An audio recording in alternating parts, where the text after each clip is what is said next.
everyone, it's Vicky here, and today I'm happy to guest design for Simon Says stamp. And let's make an art journal. And for the background today, let's do a fun technique. So today I'm going to use a jelly plate for creating my background, and although we are usually working with the jelly plate on loose papers, I'm going to show you how easy it is to work with it directly on your art journal book. So usually you apply some paint on that plate and then you use just a piece of paper and print out whatever color is on your plate. But I'm going to use it as a stamp on top of my art journal, and you will see that I'm going to get some interesting results even on the spine. And just because today I want to play with color, I'm going with vibrant colors from the Dilutions collection. I am going to start with lemon zest and squeezed orange. I am going to use a spatula and apply a little bit of paint directly on my plate. And then I'm going to use my brayer to mix the colors, but you will see that I'm not trying to mix them up and create a brand new color. I want to have both shades on my plate. And now I can use it as a stamp and stamp directly on my art journal book.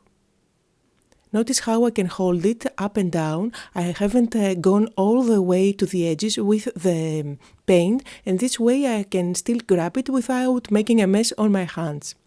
So as long as you see paint on top of your plate, you can go ahead and stamp again and again until your plate is pretty much clean.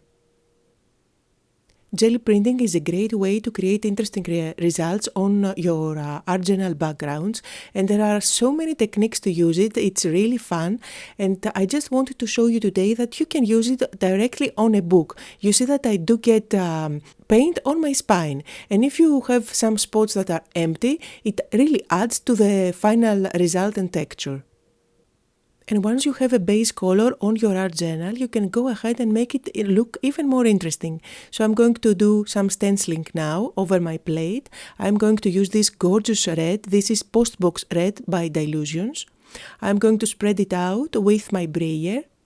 And I'm going to use one of those stencils. These are paper stencils by Faber-Castell. And I'm going to pull out a print. And now my plate has a nice design on it, which I am going to stamp directly on top of my page. And you can see that I am getting some interesting results. You can go crazy with this plate. You can add even more colors, make designs on top of your plate like with stencils or with specialty tools. But I am going to stop here, and you can see that I am using my baby wipe to somehow blend the background. But I'm making sure that I keep that beautiful design from the stencil and the blending of colors. And you can make it as busy as you want. I decided to stop here because I'm going to do a lot of things on top and I don't want to have too busy of a background.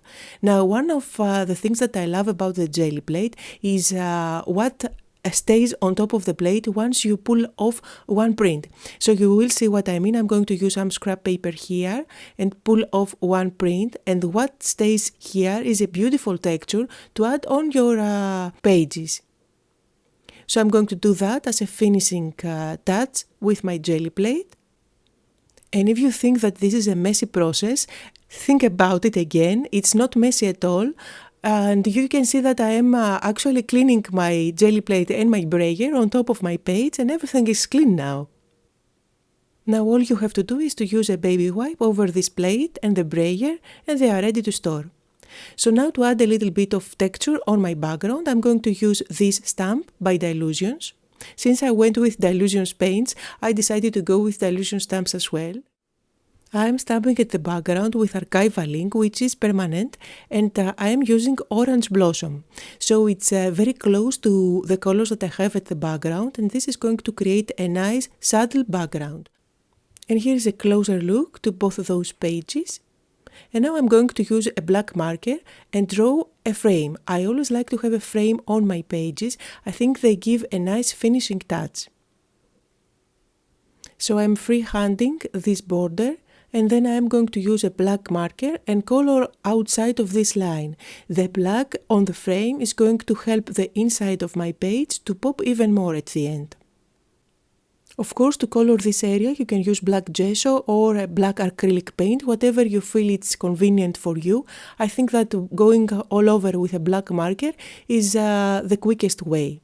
Now with a thin brush, I am going just outside that frame that I have drawn, and I am using this paint by dilutions to draw one more line.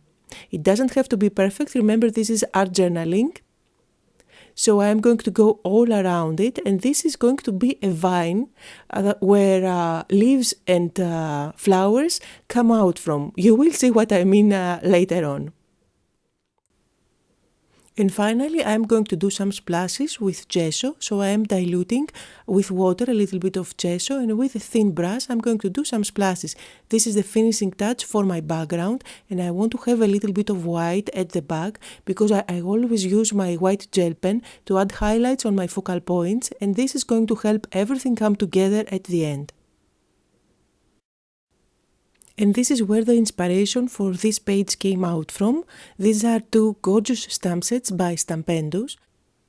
And when I see big, bold designs such as those sunflowers, I always think of my art journal and how I can use them there. So I'm going to stamp everything with black archival ink. I'm going to end up having a bunch of those leaves since I don't know how many of them I'm going to use on my final page. And I'm going to end up as well with two of those sunflowers. And instead of fuzzy cutting everything with my scissors, I'm lucky to have the matching dies for all those images. And what is great about those Stampendous dies is that they cut out exactly where the black line is, so you don't end up with a die cut that has a border. You can see what I mean here. No border, just outside those black lines. So now I'm going to stick everything down on my page. For doing so, I'm using my matte medium by Ranger.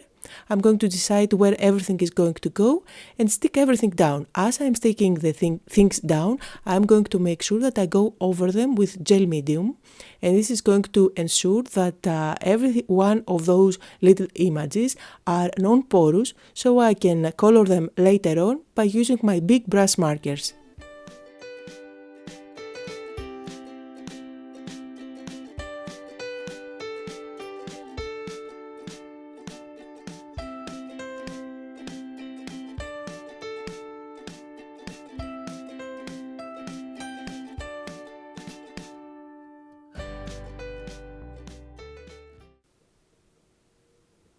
And again now with my thin brush, I am using fresh lime, which is the exact same color as the one I used for the border. And I'm going to draw the stems for the flowers as well as for all those little leaves, as if they are coming out from the border. And as I am doing that, just to remind you that as always, you can find a full list of all the supplies that I'm using today, including color names and everything else, down below in the description area as well as on the blog.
So after sticking everything down and connecting those leaves with the vine, I'm using my white gel pen to add some interest on the border. So you see that I am drawing some lines, I am dividing that black area into sections, and with a white marker I'm going to color in some of them white. And you end up with a striking border. I really love how this comes out. Now I'm going to use my big brush markers and go over all those images to color them in. You see how easy it is to blend the color? Just because I have covered everything with gel medium. The surface is non-porous, so I can easily move the ink around. This ink is Indian ink and it dries permanent. But before it dries, you do have a few minutes to move the ink around and do the blending. Of course, you can use your favorite coloring method to do all this, but when I'm working on my art journal, I don't care about having everything perfect, like Copic coloring perfect, so I just go ahead and do that with my finger. It gives me a lot of pleasure. I am going to go back over the leaves with a darker marker now to add some shading, and then I am going to go again on each one of those leaves and add a little bit of brown at the tips of those leaves. And by using this shading technique with my big brush markers, you can see how the leaves do not end up looking flat. You can tell which leaf is in front of which one, and it really gives a nice dimension on my page. I am adding a little bit of shading on the stems, and now that I have finished with my green color, I am going to go ahead and use a thin black pen, and I'm going to define the lines.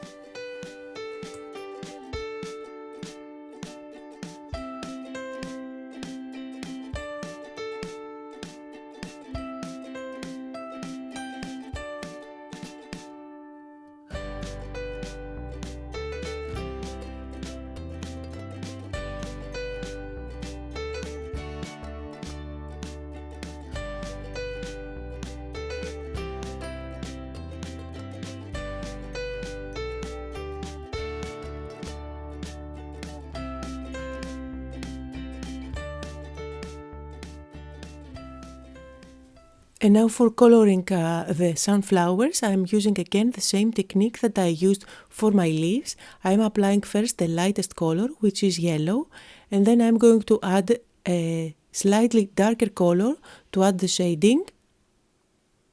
Again, I'm just touching the marker and blending out the color with my finger.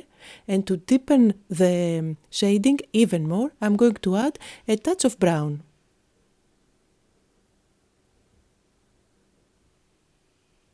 And for the last part of my sunflower, I am playing with my browns. So again, I'm using 3 different shades of brown, starting with the lightest color and going to the middle one and to the darkest, and blending everything out with my finger. And don't be afraid to use really dark colors for your shading. They really add a great dimension on your projects. Another one of my go-to techniques is to use a darker marker and create some shadows all around those images that I have stuck down on my pages, and this is going to help them pop even more against the background. I am using my white gel pen over those images, and I am adding some highlights on the leaves and on the sunflowers, and I really love the look of it. Just make sure that all the ink and the paint is totally dry before you use this pen, and it's going to write beautifully. And now it's time to add my quote. For that I'm going with Create Your Own Sunshine, and I'm using this alphabet stamp set by My Favorite Things, and these letters are specifically designed so when you stamp them you can connect one letter to the next one, and the final result is just beautiful. And I am stamping my quote with black archival ink. Now I can go on and on with my finishing touches, so when my quote was there, you can see how beautiful it looks. I am using my white gel pen to add a highlight on each and every letter. This is going to help my quote pop even more against the background. And to finish it off, I'm also going to use my Nuvo drops, and I'm going to add some dots here and there all over my pages, because this is going to add a whimsical touch on my layout. And I'm also going to add some dots at the centers of my sunflowers. And now all that's left to do is to add the date. And that was the art journal for today. I hope you had fun and got inspired. Don't forget to leave me a comment. And here are some close-up photos of the project. Thank you all for watching.